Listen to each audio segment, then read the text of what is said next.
నా న్యాయవాద వృత్తి హైకోర్టులో స్టార్ట్ అయింది. Mother bar is the high court bar association. Since then I'm practising. ఈరోజు ప్రధానంగా ఎలక్షన్లలో నా ప్రిఫరెన్షియల్ ఏదైతే ఉందో ఓఎన్ఈ 1 అని రాసి నా 163 అంటే నా పేరు పక్కన మీరు ఓఎన్ఈ 1 అని రాసి నన్ను అత్యధిక మెజారిటీతో గెలిపించాల్సిందిగా విజ్ఞప్తి చేస్తున్నాను.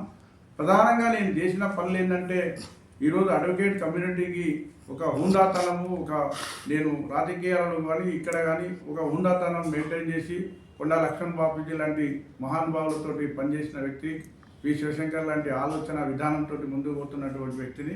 నేను ఎప్పటి నుండైనా పనిచేస్తున్నది సోషల్ జస్టిస్ అనే కమిటెడ్ దాని మీద, కాన్స్టిట్యూషనల్ గ్యారంటీస్ ఏవైతే ఉన్నాయో వీటి మీద మేము ముందుకు పోతా ఉన్నాము.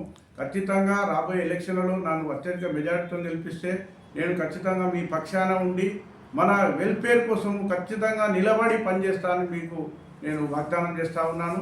అదేవిధంగా నా సోదరమైన అడ్వకేట్లందరికీ నేను విజ్ఞప్తి చేస్తూ ఉన్నాను. ఇప్పటివరకు అయితే 2019 కూడా ఇప్పటివరకు కొత్త ఎన్రోల్మెంట్ అయిన వాళ్ళకి కవరేజ్ లేదు. ఖచ్చితంగా కవరేజ్ అయ్యే విధంగా నేను చేస్తాను. బార్గా ఏదైతే ప్రొటెక్షన్ యాక్ట్ కోసం కూడా మేము ఫైట్ చేశాము. డ్రాఫ్ట్ కూడా ప్రిపేర్ అయింది. అది కూడా మేము we have gone through the draft committee also.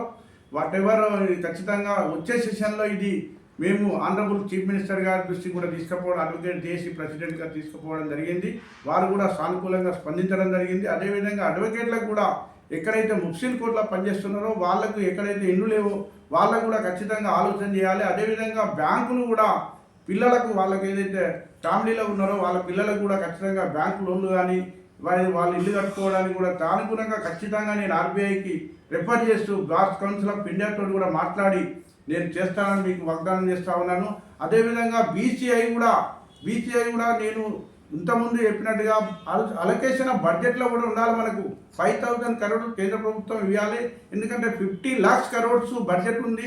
అదేవిధంగా ఇక్కడ 2 లక్షల కోట్ల బడ్జెట్ ఉంది. ఇక్కడ కూడా 500 కోట్లు ఇవ్వాలని మీ ద్వారా ఆల్రెడీ దృష్టి తీసుకుపోయినాము. అది కూడా కొంచెం పరిశీలన ఉందని మేము తెలియజేస్తా ఉన్నాము. అదేవిధంగా ఏదైతే 10 lakhs ఉందో అప్ టు 10 lakhs వరకు ఖచ్చితంగా ఈ కవరేజ్ ఇవ్వాలని కూడా మేము మీ ద్వారా తెలియజేస్తున్నాము. ఖచ్చితంగా ఆ దిశగా మేము పనిచేస్తాము మీకు. అదేవిధంగా ఏదైతే ముఫ్సిల్ కోర్టులలో ఈ లైబ్రరీ కానీ వసతులు కానీ ఖచ్చితంగా కల్పించే దిశగా మేము ఇన్ఫ్రాస్ట్రక్చర్ ప్రొవైడ్ చేసే దిశగా మేము పనిచేస్తామని మేము అత్యధిక మెజార్టీతో గెలిపించవలసిందిగా మీకు విజ్ఞప్తి చేస్తూ ఉన్నాము. Thank you.